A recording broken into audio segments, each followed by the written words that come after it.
Hello, my name is Charlie Wulke, and I am going to talk about the natural learning process. Now, what exactly is this process?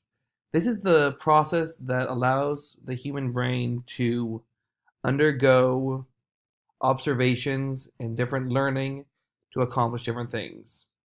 This is the process that, as children, you would use to learn how to walk or how to ride a bike.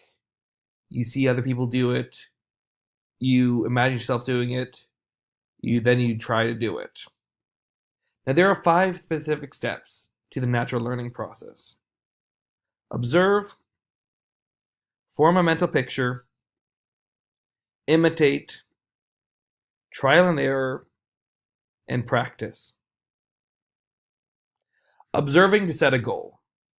Now when it comes to observing to set a goal, the idea behind this is that you are painting a picture for your students. Imagine that you've taken out your your new piece for your semester. And before you even start working on it, you play a recording of this piece. This will allow your students to understand what you're working toward and give them kind of an image of what they can accomplish. And then while you're doing this, you can incorporate your images of different passages, what you imagine is happening in different sections. And through this, your students can kind of start to get a grasp of what is in your mind and what is in the music, so they will now know what to then bring out. The next step is mental imagery. Mental imagery is allowing your students to imagine your story.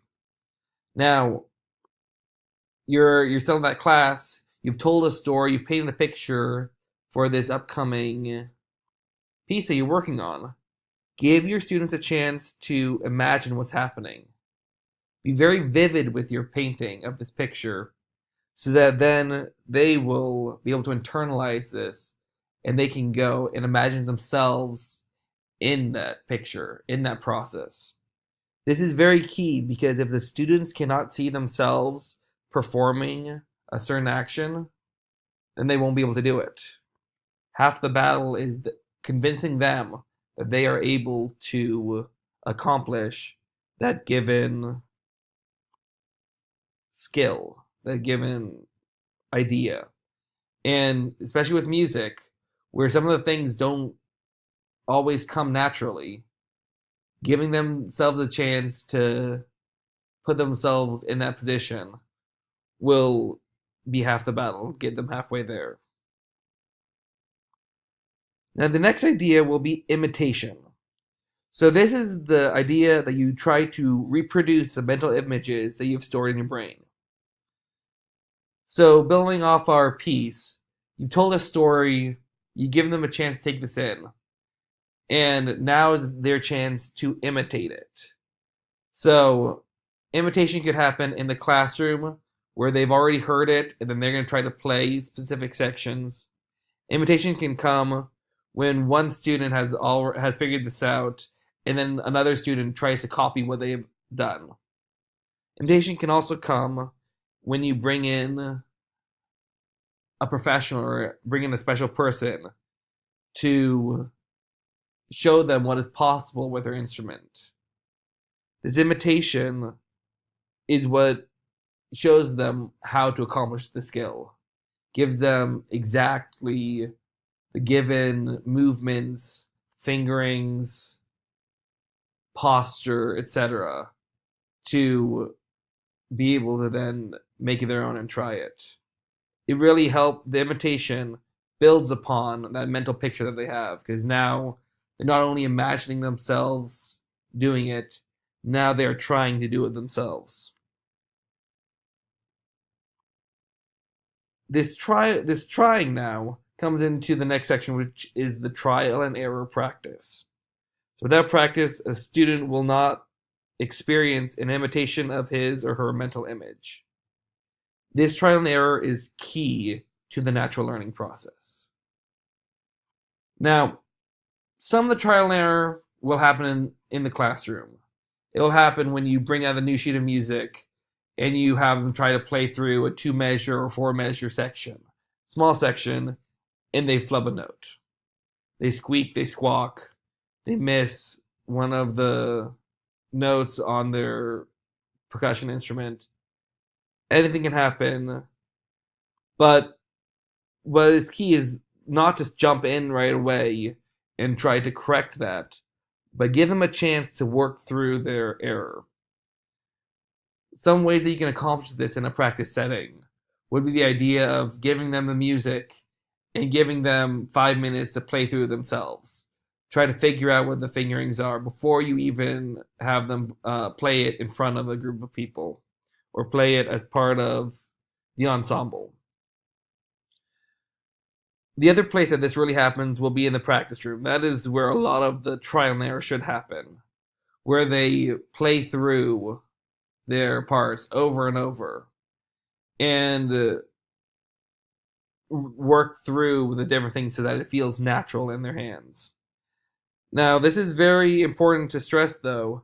Trial and error does not mean to keep trying the wrong way and hoping that eventually it will change and come out correct.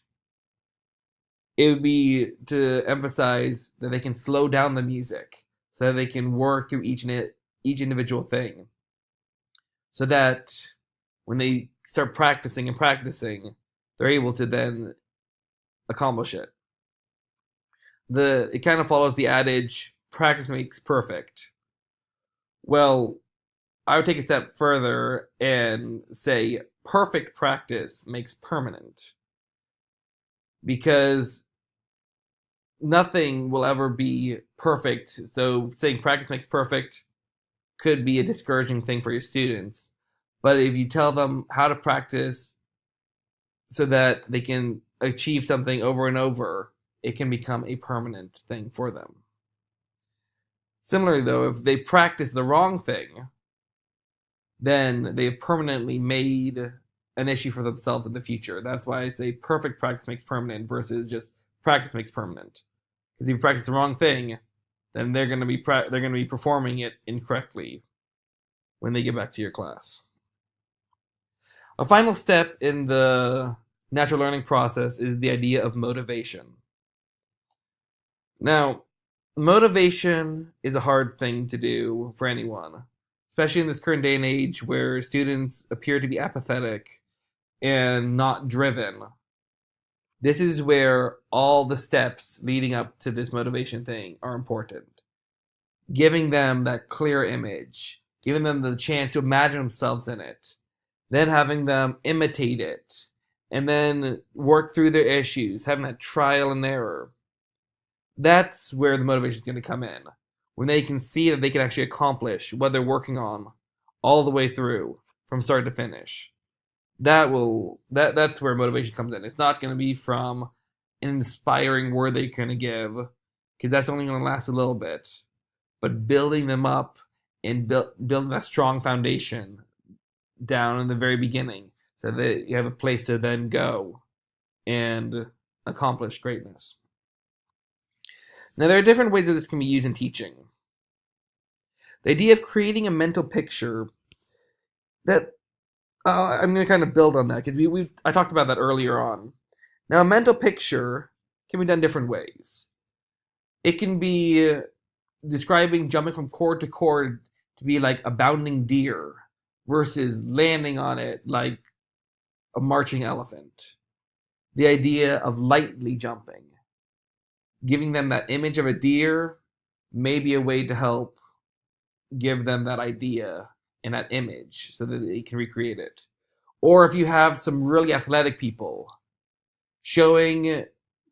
explaining legato like you're ice skating and gliding, or how you throw that perfect pass and how it just sails through the air. That can be an image that can help show the trajectory of a line so that they have a very clear image of what they're trying to accomplish.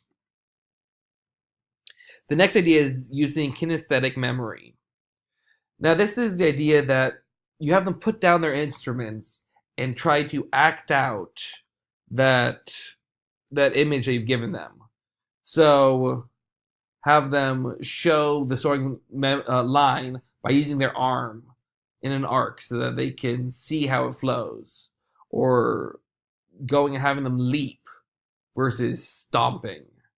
Letting them stand up, getting into the music and getting into the feel will really help them to bring it into their body and really have a clear mental image and be able to start imitating things.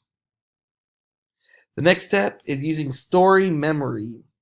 Now, story memory would be the idea of kind of creating a story that will help the kids get into it. So if you are doing some sort of thing where a melody is being tossed back and forth, this could be seen like in jazz and in improvisation when you have two different people improvising. One could play a melody and then pass the melody to the next person. Then they could play a little bit and pass it on back. It's the whole idea of creating a story and letting them kind of forget where they are or forget who they are for a moment and embrace a different way of viewing the music and kind of getting into the whole flow of things. Finally is the idea of using imitation. So this can be done when one person plays it correctly, having another kid try it out, or bringing in a highly proficient performer in a certain instrument, a college student, a professional, someone who is very accomplished, even a very accomplished high school student, having that be able to be used so that you can imitate and pass the ideas back and forth, so the kids can have something to really try and put together. Now, assessing using this comes different ways. You can do it one way by filming an early practice and then a later practice and showing them what they've accomplished over a period of time. This will really help them so they can see that mental picture and see themselves improving.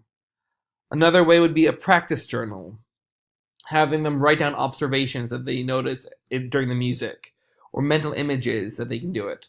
Also, this would be a good way to know that they are practicing at home or in a practice room. Finally, through performances, getting them to have to perform and try to get through different things. And that extra performance can help them to really want to try hard and practice a lot at home. So, how can you rethink your teaching method through this? Are there stories that you can share about your or someone else's experience learning? I would recommend, think through the stories before you enter the class so that you can make sure that you're planned ahead. And how can you stop yourself and your students from getting discouraged? Music can be a grueling time. This is a chance. This can be a new start for you. The source that we used was The Natural Learning Process, an article by Ellen Chris, found in the Music Educators Journal. And finally, I will leave you with a thought. Success is not final. Failure is not fatal. It is courage to continue that counts. This was said by Winston Churchill. Have a great day.